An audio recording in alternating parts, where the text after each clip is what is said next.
Welcome to What Works, where nonprofit leaders share real stories about what makes impact possible and their organizations thrive. I'm your host, Marla Moody. I'm a transformational leadership coach, but with over 30 years in the nonprofit sector, and I'm passionate about making communities better and upscaling nonprofits. Today, we're going to talk about burnout and why it's hard to stay, especially when there might be leadership that needs to grow and develop.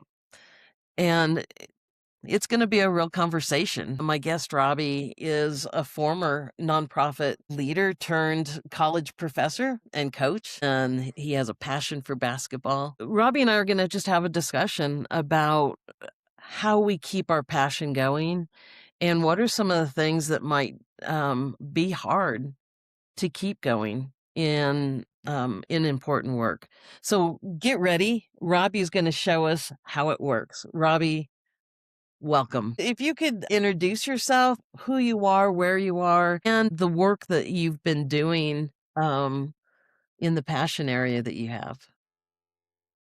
Yeah, I appreciate it. Well, first of all, thanks for having me. I appreciate you taking this time and getting to talk with you today.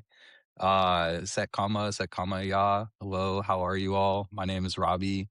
I'm a member of the Dry Creek Rancheria band of Pomo Indians.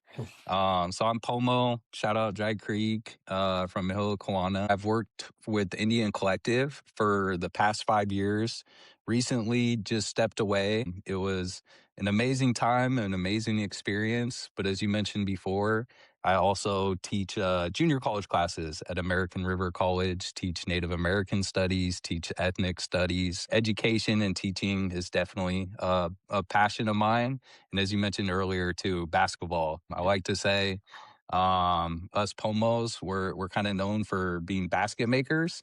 And so I'm a basket maker too, just on the court rather than weaving actual baskets. I'll leave that up to my aunties and family.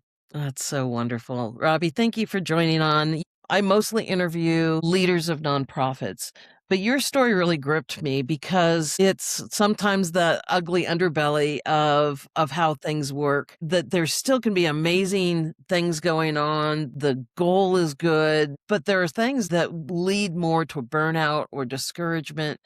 And it's not easy to talk about, and sometimes we don't like to. But at the end of the day, if we can make leaders better and think through some things that maybe were dismissed before or not even known. And so thank you for wanting to be real and to kind of talk about both sides of nonprofits, the things that we boast about and even share about and raise money on. And then there's the other side that nonprofit is hard. It's hard. What is it that really motivated you to do the work you were doing? Yeah, no, great question. So yeah, first of all, shout out NDN Collective. It's an indigenous led nonprofit. I had the pleasure of working almost 5 years there. I think it kind of came out of nowhere while I was doing my master's degree, American Indian Studies. This email alert came through and it said Indian Collective doing a bunch of change maker work.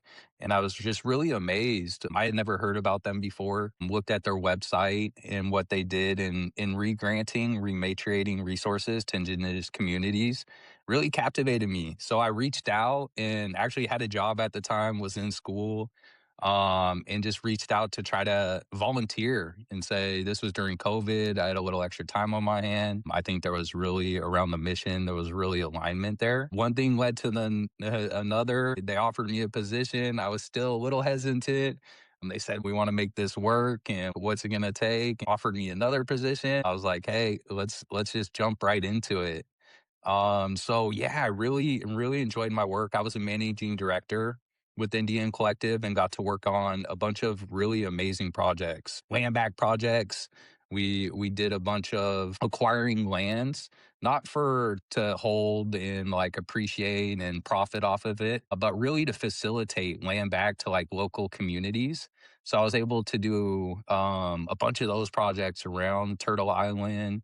I was able to do a bunch of like special retreat projects, community development projects, and then also help with the business side of things. At the end of the day, a nonprofit is an incorporation, right? You still have to make money to keep the lights on, keep the Wi-Fi good, right? So I was able to help out with some of those circular revenue generating models and able to help us grow our revenue and other revenue streams because nonprofits, philanthropy supports like mostly. And, we are trying to kind of change that system where if nonprofits can use resources to generate revenues, and then we can take that and do our own grants or rematriation work. That's what really led me to that work. I had experience in real estate before, and was able to, I say, use those powers for good. Instead of helping wealthy people make more money, I was able to help indigenous peoples and tribes get their land back and acquire businesses for them to maintain those lands.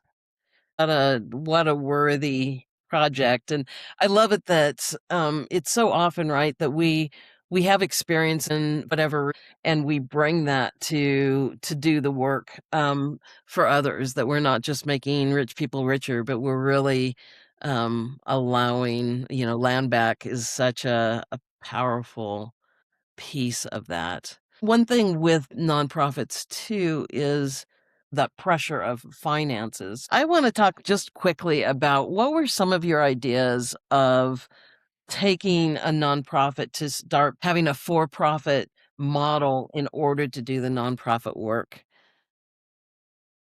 Yeah. I think it is important to have that because like you're saying, at the end of the day, all businesses unfortunately rely on funding, rely on money, right? Yeah. And to balance that out. So one of the ways we were able to do some of our projects was to structure it where now instead of we're renting a space to a private landowner or business owner, we're able to do our own development projects through the non-profit or through the for-profit arm and then lease those services or space, real estate space back to the nonprofit. So we were already doing that, but by creating a for-profit entity, now essentially you're paying yourself, you're creating the circular economic revenue strain. It kind of sets you up for longer term sustainability. It allows you to have like those assets. And there's some, in nonprofits, you're able to raise money based on money that you have. It's Yeah. kind of funny how that works, right? But the more assets you have, essentially, the more money you can raise and you create longer term sustainability. So it was an important model and still is. I'd still encourage nonprofits to kind of utilize that system because it helps take the burden off, like you're saying, the constant stress of Yeah. finding new money, finding ways to pay employees or just to operate when you really want to do the work and put money into people, put money into tribes and resources. But like I said, you still have to pay that Wi-Fi bill, still Yeah. have to pay those operating expenses. So it was a way for us to do that and to build longer term growth as well. You would think too that the more that can happen, maybe it does take some of that strain, emotional strain off and that sustainability. As you were talking, and this wasn't what we were going to talk about, but I've had 3 conversations in the last couple days really about this topic, about how do nonprofits start becoming more sustainable. I've spent some time in India, and the organization I was with, they have their own compounds, and they bought land way back, and now they have land that they're renting out and orchards, and they're selling the fruit, and Yeah. it really is they're sustainable with being good business people, not taking away from the nonprofit work, but really actually supporting it in different ways. If nonprofits had ability to have more sustainability, Robbie, what would that have done, if anything, in light of burnout, in light of the amount of work? What are your thoughts on that? Yeah, that's a great question. Hindsight's like 2020, right? And you're like always thinking back, well, I could have done this, take this time off.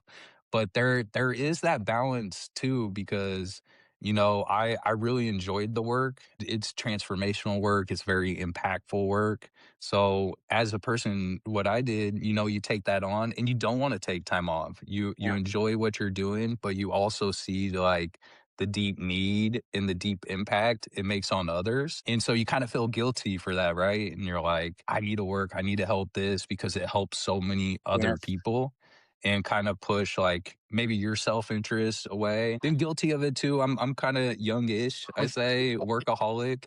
And like I said, I enjoyed the work and I enjoy showing up. But it does take a strain on you because it is emotional work.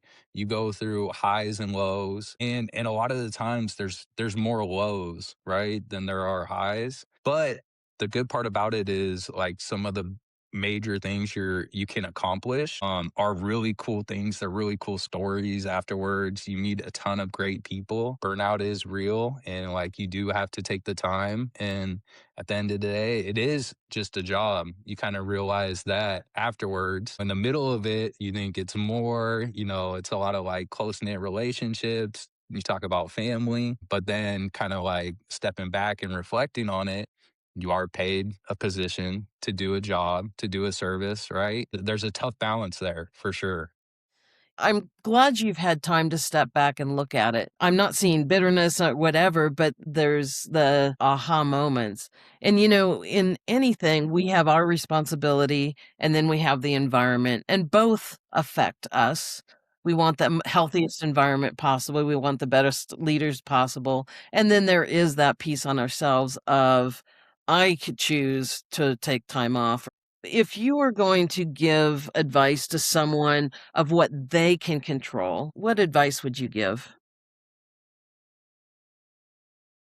Another great question. Time is very important, right? I mean, we're in an era where you're always tracking time, like things are, kind of categorized by time. But at the end of the day, um, it's time for yourself, time for your family.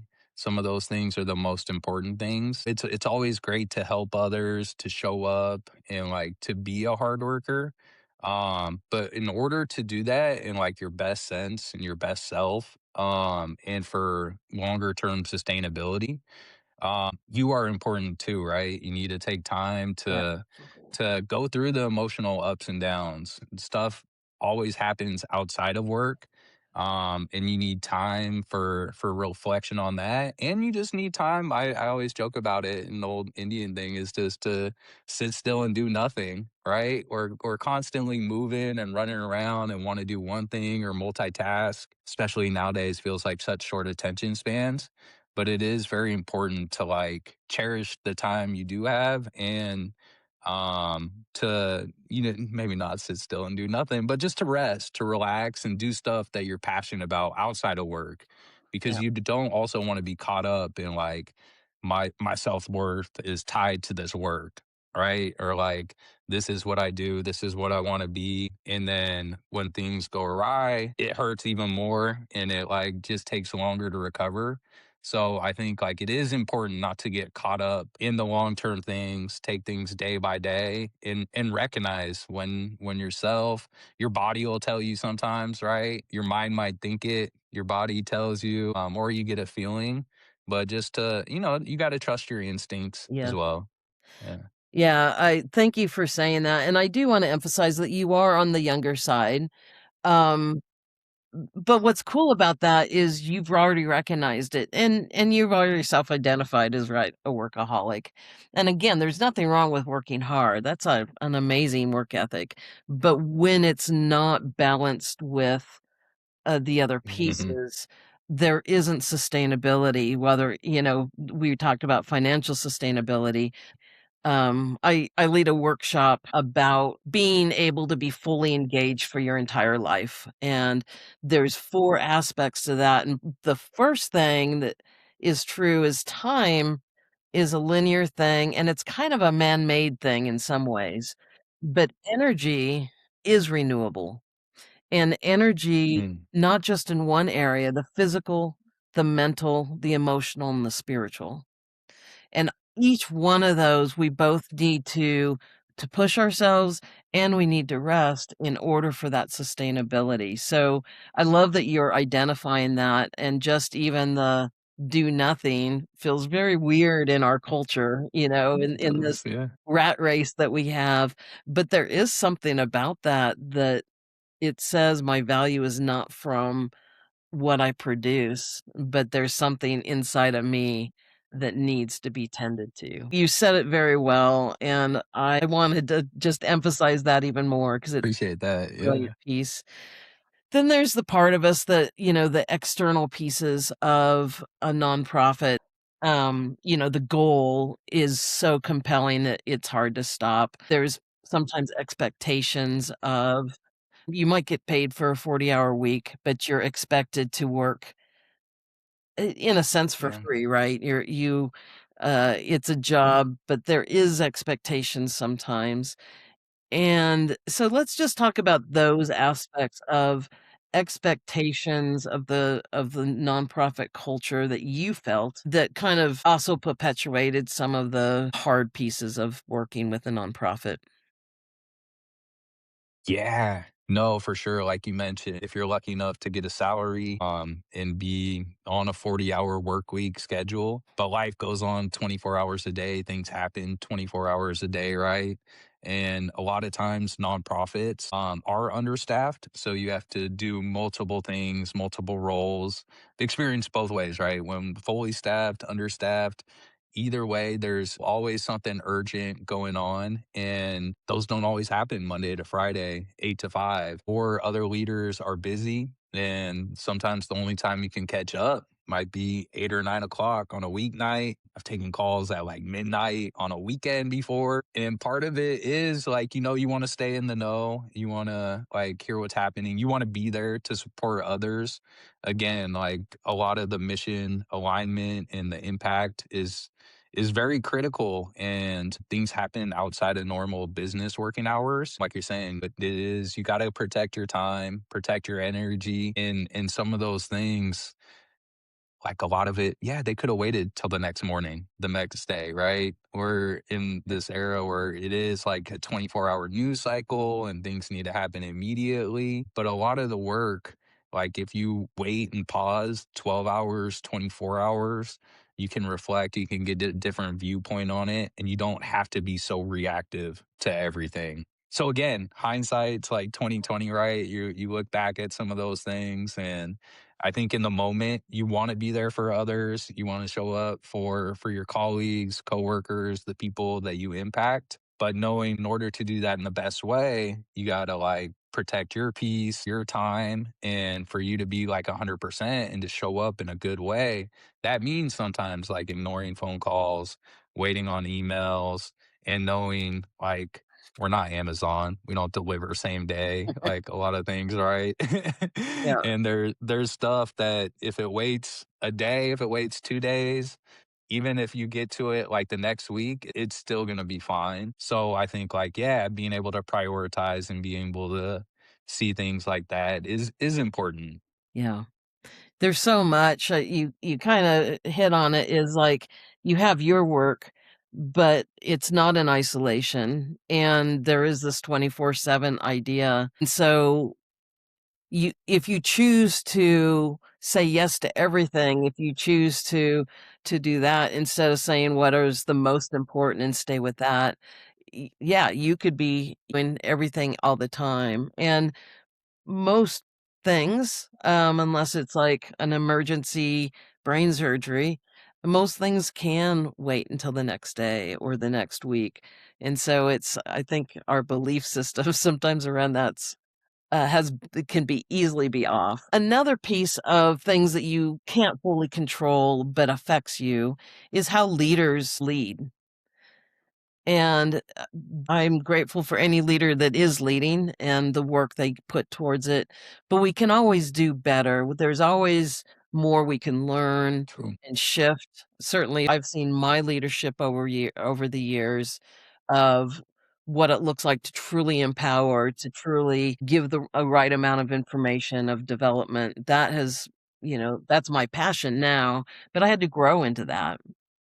Mhm. What are with hindsight, again, looking back, what are some either do's or don'ts that would have helped you kinda stay in the game and continue to go forward? Yeah, great question. Another great question. I think like, acknowledging like the burnout is real part of it earlier, taking time off, not feeling bad to take time off, not feeling bad to not be available 24/7 or call back like right away, right? But also, I think, I was very blessed to see both what good leadership looks like and can be, and then also see what, in my humble opinion, like needs improvement, right? It makes you appreciate the good leadership more. And thinking about even outside of Indian jobs I've had in the past where you might have small disagreements with your boss or leadership, and maybe you don't appreciate it at the time, but then looking back and you're like, oh no, that is like good leadership, because everything's not going to be perfect. You're not Right. going to get along with people all day, every day. Things are going to happen, challenges come up, right? Being able to kind of like talk through and communicate through those and be able to like accept critical feedback, and then move into solutions. And there's definitely a place for acknowledgement. There's definitely space to be critical, to reflect, to look at yourself. Um, and then move forward. I think for me, like what part of the burnout is like when you don't get help up front or you don't get a Mm, lot of direction up front, but then when something goes out, and it might not even been my work, but there's other things that go into it. No matter what you put out there, it takes energy, it takes time, it takes people and resources. As simple as like a social media post or blog, right? That still takes time and takes effort to do that. We're all trying. I think everyone like has good intentions. So to get like negative or critical feedback without like being help and just to be like, no, this is super frustrating. Why did you do this? That definitely really did take a toll on me, because it's like, well, why didn't we talk about this before? Like, um, so that is part of it where in the past I've seen things and it's like I've seen arguments. I've been part of it where, you're arguing on what to put out, why to put it out, what the impact's gonna be, but at least you're having a discussion. You can get on the same page. If you don't have that, you're kind of really just flying in the dark and trying to do your best. Then to get a bunch of critical feedback afterwards and why this, why that, that's frustrating in its own sense. And that does take a real emotional toll yeah. as well and contributes to the burnout. Because then you second guess yourself, and then you're like, well, if this was so bad, do I even start on this new project? I just don't think that's like a good cycle for a nonprofit or for any business, really, or any relationship. Really, very true, and Robbie, actually, that nugget right there, I mean, everything you've said, it was really why I wanted you to record a podcast with me, because leaders are busy, period, right? Unless Hmm. unless they're not doing anything, but typically, leaders are overly busy, and, I for a while, and hate to admit it, I would meet with my people a one-on-one, I would say monthly, and sometimes I didn't even do that. So what that did Hmm. is that there was no communication, so the expectation wasn't there. They felt disempowered, that blindness, the importance of communication. When I started meeting weekly, and I would meet some for 15 minutes and some for 2 hours. So I tailored that meeting with the need, with how much we were doing. Sometimes we would just work together, but I cannot overemphasize what you just said. As leaders, our goal is to lead. Our goal is to help people have communication, know what's expected of them beforehand, not Right. with, "Why didn't you do this right?" Like, we can't get inside leaders' heads. So I just really, if anybody's out there that feels they're too busy to meet with their people, then something has to change. Really, because what happened when I started meeting with everybody weekly, my time freed up because suddenly I had this workforce that was more motivated, that had their own ideas, they could go for it. So I actually then could start looking at a higher level and seeing it. And so, Robbie, what you said is so important, like to not have communication um, or expectations and then just get the you only know it after the fact in a negative way. So, thank you for being real with that. It really is something we need to have a mindset shift about. I think the finances, that sustainability, the fact that it's not this 24/7 thing, things can wait, and we need to have conversation and communication, even if it's disagreement. If it's ahead of the game, then you're on the same team. So, is there anything else that you would like to share, that you would feel would be helpful as people move forward in their nonprofit work? Yeah, I think no one's perfect. Everyone makes mistakes. We're all human, right? But it is key, and I'm not here to rag on anyone, not gonna call anyone out. It's just not about me either, about the listeners, about people that are younger than me that might need some help or are looking for advice, maybe older than me too, right? I think it's just like a story and like reflections that I think can help motivate and hopefully empower people moving forward and really just to learn from things. At the end of the day, it's a learning experience. It's like a teaching moment. And I think, we're taught to speak truth to power. If I can help someone, even if it's just one person, I think it's worth it. And again, it's not a like ill intent or mean spirited. Yeah, It's just a reflection that I think is important. And part of the stuff I say, like I like to say stuff because it helps me too. Like yeah. when I say it out loud, then I'm it's like, okay, I said that. I have to be true to my word. So it is a thing for me too to motivate myself to be a better leader moving forward and hopefully to inspire others to be better leaders moving forward too. That's the goal of why we're, meeting. That's the work I do is if if a leader can be a better leader, it empowers the entire team. And that means, you keep talent, it means people enjoy their work, and it means we get to even better goals. But the grace of saying we can all get better and to appreciate the good and strive towards the best. So, Robbie, I really appreciated your time today, and I hope we continue to have conversations. Best of luck as you keep coaching and keep teaching and doing basketball. I'm excited to see where your life continues to take you. And thank you for serving and caring about your people and caring about honesty and health and the things that really make life worthwhile. Yeah, I appreciate it. Super grateful. Thanks again for your time. I know you could interview anyone. You chose me, you chose a Pomo, so I appreciate that. Thank you so much.